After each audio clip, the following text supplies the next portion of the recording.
Hello बच्चों, आप सभी का स्वागत है हमारे यूट्यूब चैनल पर। आज हम पढ़ेंगे कक्षा 7 की एनसीईआरटी चैप्टर नंबर से, जो चैप्टर का नाम है जो जीवों में श्वसन। आज की इस वीडियो में जो चैप्टर से संबंधित जो आज का हमारा टॉपिक है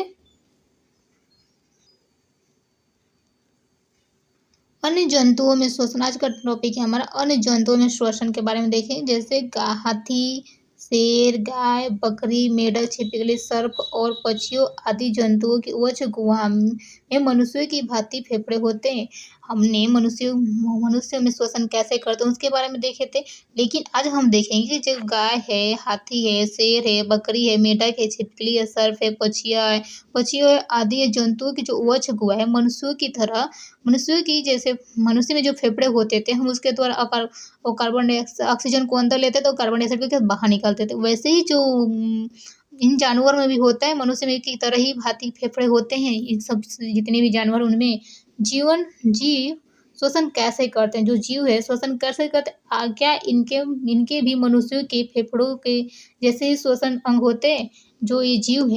जो जीव है इनमें भी मनुष्य की तरह फेफड़े के जैसे ही श्वसन अंग होते। आइए पता करते हैं। ठीक है, जो जानना चाहता है कि क्या काकरोच जो तिलचट्टा है, काकरोच, घोंघा, मछली, केचुआ, चींटी और मच्छर में भी फेफड़े होते हैं। जो जानना चाहता है कि जो काकरोच है, घोंघा है, मछली है, केचुआ है, चींटी है, मच्छर भी क्या है, इनमें भी फेफड़े होते हैं, उनके बारे में जानना चाहता है।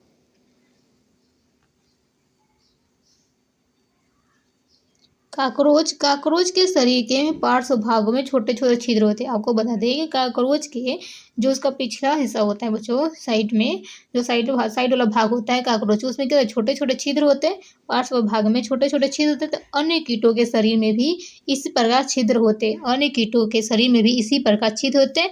ये छिद्र क्या कहते हैं? श्वसन रंध्र कहलाते हैं। क्या कहते हैं? श्वसन रंध्र कहलाते हैं।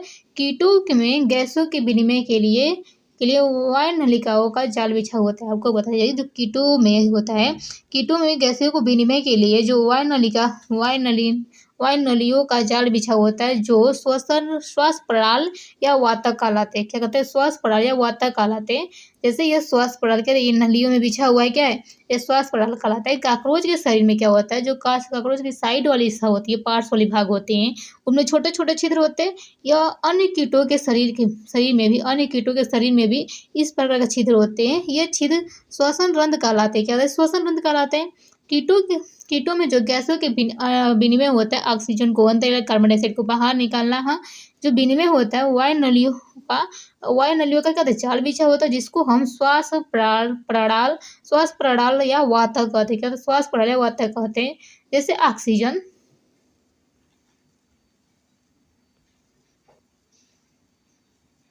जैसे ऑक्सीजन समृद्ध वायु श्वास रंध्रों से श्वास नालों में जाकर शरीर के ऊतक में विस्तृत होती है। आपको पता है जैसे ऑक्सीजन समृद्ध वायु श्वास रंध्रों से, समृद्ध वायु क्या होता है, श्वास रंध्रों से श्वास नालों में जाकर, श्वास रंध्र से क्या होता है, फिर श्वास नालों में जाकर शरीर के ऊतकों में विस्तृत होती है। कहते फैल जाती है, ऊतकों में क्या होता है, फैल जाती है और शरीर की प्रत्येक कोशिका में पहुंच जाती है। क्या कहती है? जो ऑक्सीजन को श्वास रंध्रों से होता हुआ जाता है, फिर श्वास नल में जाकर भी जाता है, फिर ऊतक क्या होता है, और वो ऑक्सीजन शरीर के ऊतकों में क्या फैल जाती है। ठीक है, ऑक्सीजन शरीर के ऊतकों में क्या फैल जाती है और शरीर के प्रत्येक कोशिका में पहुंच जाती है। ऑक्सीजन क्या शरीर के प्रत्येक कोशिका में पहुंच जाती है। इसी प्रकार कोशिकाओं से कार्बन डाइऑक्साइड श्वास नलों में आती है। अब जो ऑक्सीजन पहुंचता है तो उसी प्रकार जो कार्बन डाइऑक्साइड होता है हमारे श्वास नल होता है, वो क्या होता है, श्वास नालों में आ जाती है। कार्बन श्वास नालों में आ जाती है और श्वास रंध्रों से बाहर निकल जाती है। श्वास नलों से बाहर निकल, श्वास नाल अथवा श्वास प्रणाल केवल कीटों में ही पाए जाते हैं। जो श्वास नाल होते हैं और जो श्वास प्रणाल होता है केवल कीटों में पाए जाते हैं। जंतुओं के अन्य समूहों में ऐसी व्यवस्था नहीं पाई जाती है, लेकिन जितने भी जंतु है उनमें ऐसी व्यवस्था नहीं पाई जाती है। अब केचुआ का देखिए, केचुआ कैसे करता है अपना। कक्षा 6 के अध्याय 6 में आपने पढ़ा था। कक्षा 6 के अध्याय 6 में आपने पढ़ा था केचुआ अपनी त्वचा से श्वसन करते हैं। क्या करते हैं?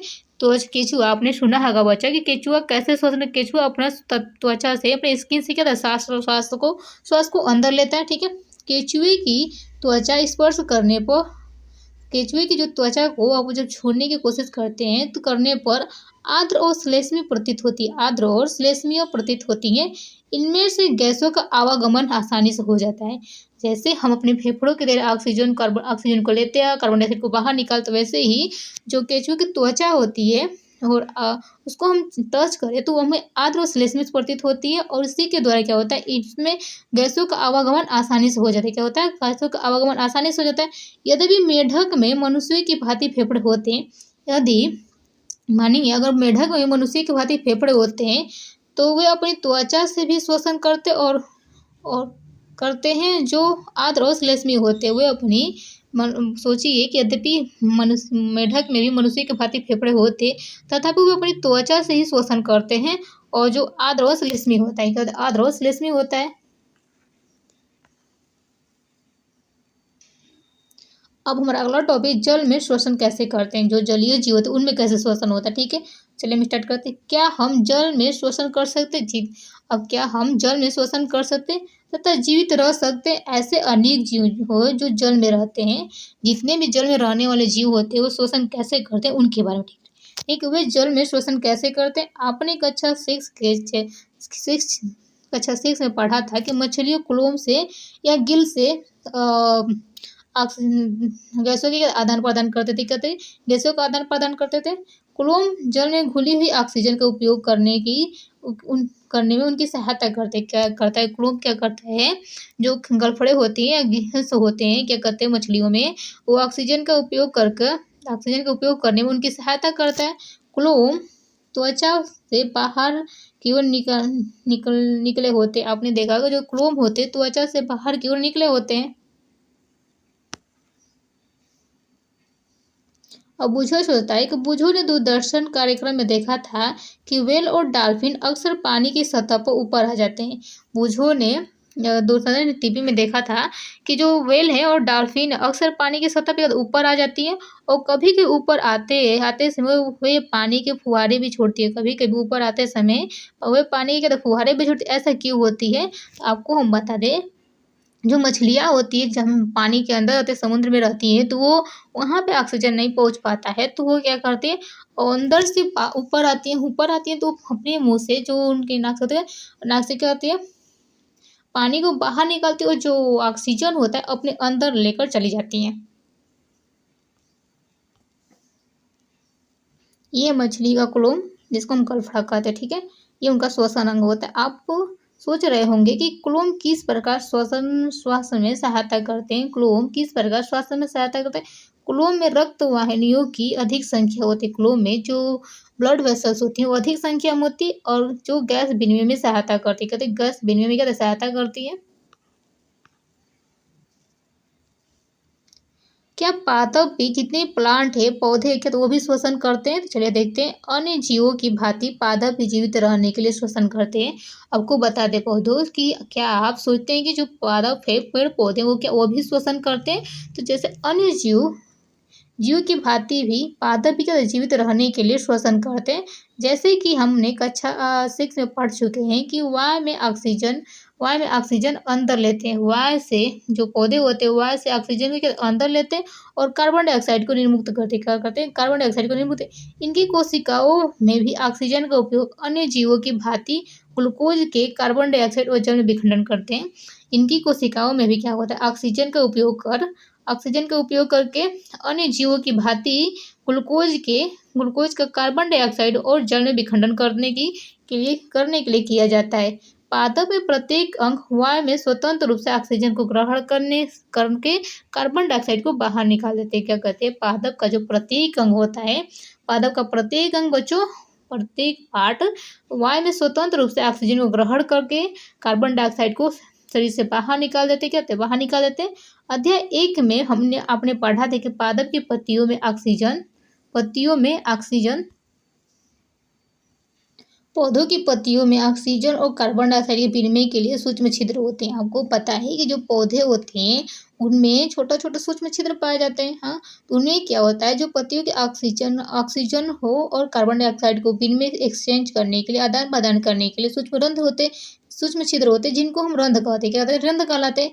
पादपों के अन्य सभी कोशिकाओं की भांति ही मूलतः जड़ जड़ की कोशिकाओं को भी ऊर्जा उत्पन्न करने के लिए जड़ की कोशिकाओं को भी ऊर्जा उत्पन्न करने के लिए ऑक्सीजन की आवश्यकता होती है।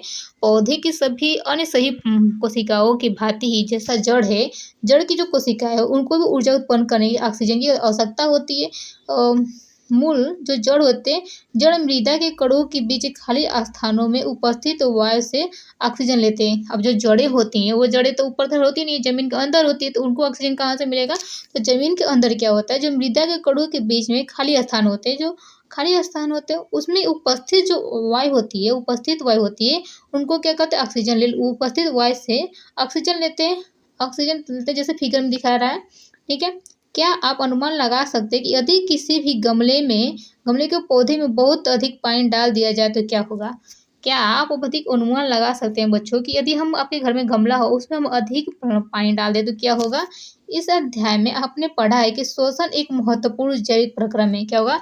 श्वसन एक महत्वपूर्ण जैविक प्रक्रम है जो सभी जीवों को अपनी उत्तरजीविता के हेतु ऊर्जा को प्राप्त करने के लिए श्वसन करने की आवश्यकता होती है। आपको पता है बच्चों कि जो हमने पढ़ा इस अध्याय में श्वसन एक महत्वपूर्ण जैविक प्रक्रम है। सभी सजीवों के लिए जरूरत है। सभी जीवों को अपनी उत्तरजीविता में जीवित रहने के लिए हेतु जो है जीवित रहने के लिए आवश्यक ऊर्जा को प्राप्त करने के लिए श्वसन करने की आवश्यकता होती है। ठीक है। आपको वीडियो कैसे लगा? अगर वीडियो अच्छा लगा तो वीडियो को लाइक शेयर और सब्सक्राइब करना प्लीज ना भूलें। और इस चैप्टर से संबंधित जितने भी टॉपिक आपको समझ में नहीं आते प्लीज टॉपिक को लिखकर कमेंट बॉक्स में बताइए।